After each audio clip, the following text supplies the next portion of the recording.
자, 이번 주제는 인증서입니다. 인증서. 자, 인증서 이야기를 끄집어내려면 하이브리드 방식의 문제점 세 번째 거를 잘 생각을 하셔야 돼요. 첫 번째, 메시지 검증. 두 번째, 송신자 신원 검증. 이 두 가지 내용은 해시와 전자서명값 이 두 가지가 해결을 해줬죠.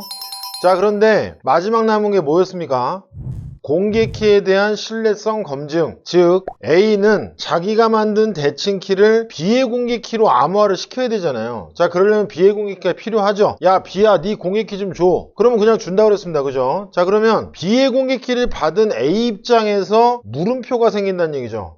이거 진짜 A의 공개키가 맞나? 라는 의구심이 든다는 얘기고요. 자, 마찬가지로 B도 뭐예요? A가 보내온 전자 서명값. 이제 배우셨으니까 이제 그런 표현 써도 되겠죠. A가 보낸 전자 서명값을 검증할 때 뭐가 필요해요? B는 A의 공개키가 필요했죠. 왜냐? A의 사설키로 잠겨서 왔으니까요. 그죠? 자, 그러면 검증하기 위해서 B도 마찬가지로 야, A야, 네 공개키 좀 줘. 그럼 A가 가져가라고는 하겠죠. 근데 중간에 인터넷상을 통해 날아오기 때문에 변조가 됐는지 혹은 이게 진짜 A의 공개키가 맞는지, 자, 이 부분에 대한 의구심이 있다는 얘기입니다. 그죠? 자, 그거에 대한 검증이 필요하겠죠. 자, 그 녀석을 해결해 주는 녀석이 바로 인증서입니다. 자, 이 녀석이 도대체 어떤 녀석인지 한번 내용을 볼게요. 텍스트 내용을 보시면 공개키를, 이슈는 지금 공개키죠. 그죠? 공개키를 어떻게 하면 신뢰할 수 있느냐. 자, 공개키를 신뢰할 수 있는 제3자, Trusted Third Party, TTP라고도 하고요. 그 다음에 인증기관, CA.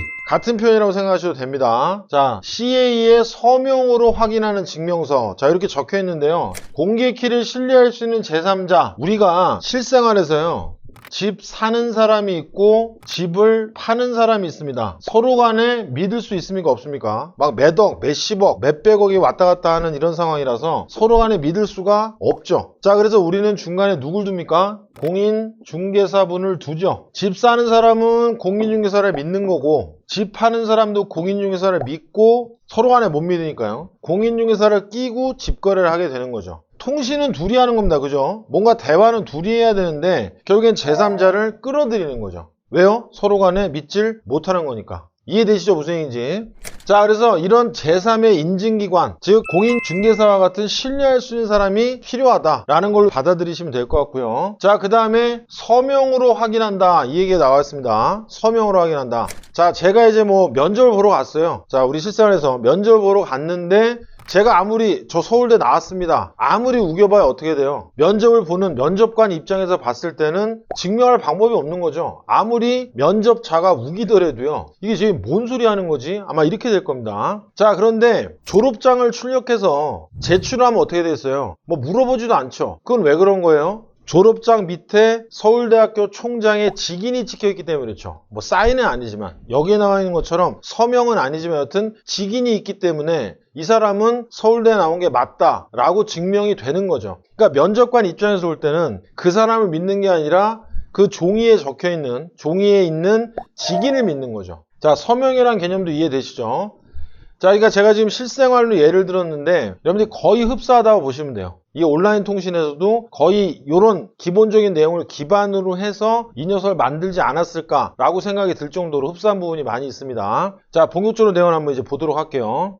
자, 일반적으로 인증서는 표준 X.509 형식을 따른다. 다음 화면에서 설명을 좀 드릴게요. 자, 그 다음에 PKI를 통해서 관리된다. 자, 용어만 일단 지금 봐두세요. Public Key, Infrastructure. 공개키라는 얘기 또 나오죠. 자, 이 내용도 뒷부분 가서 다시 한번 알아보겠습니다. 자, 그럼 먼저 X.509 형식을 잠깐 볼게요. 우리가 졸업장도 형식이 있잖아요. 그죠? 자, 인증서를 생성하기 위해 생성된 규칙 및 형식이다. 인증서가 제공해야 하는 기능을 위한 정보를 지정한다. 그러니까 형식이다, 양식이다 이렇게 생각하시면 되겠고요.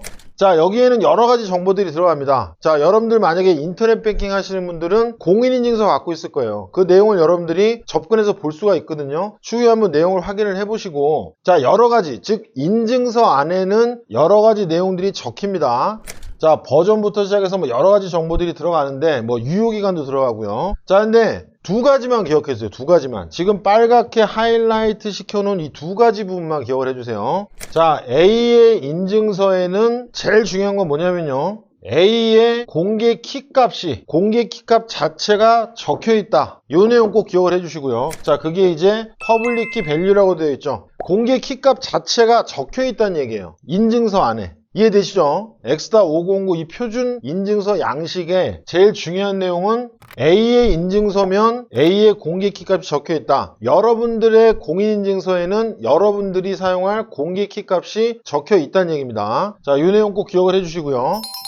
자, 그 다음에 또 하나가 뭐냐면은 디지털 시그니처죠. 디지털 시그니처. 자, 전자서명이라는 얘기죠. 전자서명. 앞에 보면은 CA라는 단어가 이제 적혀 있는 걸 볼 수 있습니다. 신뢰할 수 있는 인증기관의 전자서명 값이 적혀 있다는 얘기예요.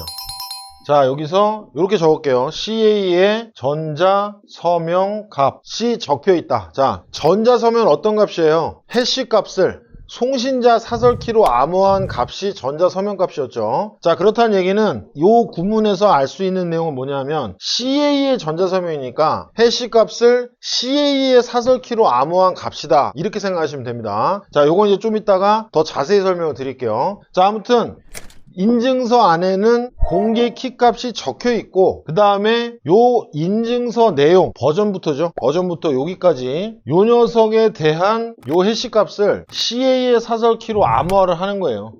CA의 사설키로 암호한 값, 요 최종 값을 요 인증서 안에다가 적어 놓습니다. 자, 아직까지는 헷갈리실 테니까 제가 추후에 다시 한번 칠판에 판서하면서 자세히 설명을 드리도록 하겠습니다. 자, 그럼 본격적인 인증서 내용을 한번 들어가 보도록 하겠습니다. 자, 타이틀을 보니까 인증서 확인이라고 되어 있네요. 자, 그리고 크롬과 인터넷 익스플로러가 있는 거 보니까 웹브라우저겠죠. 자, 각각의 웹브라우저에 여기에 적혀있는 경로대로 들어가 보면 신뢰할 수 있는 루트 인증기관이라는 항목을 확인해 볼 수 있습니다.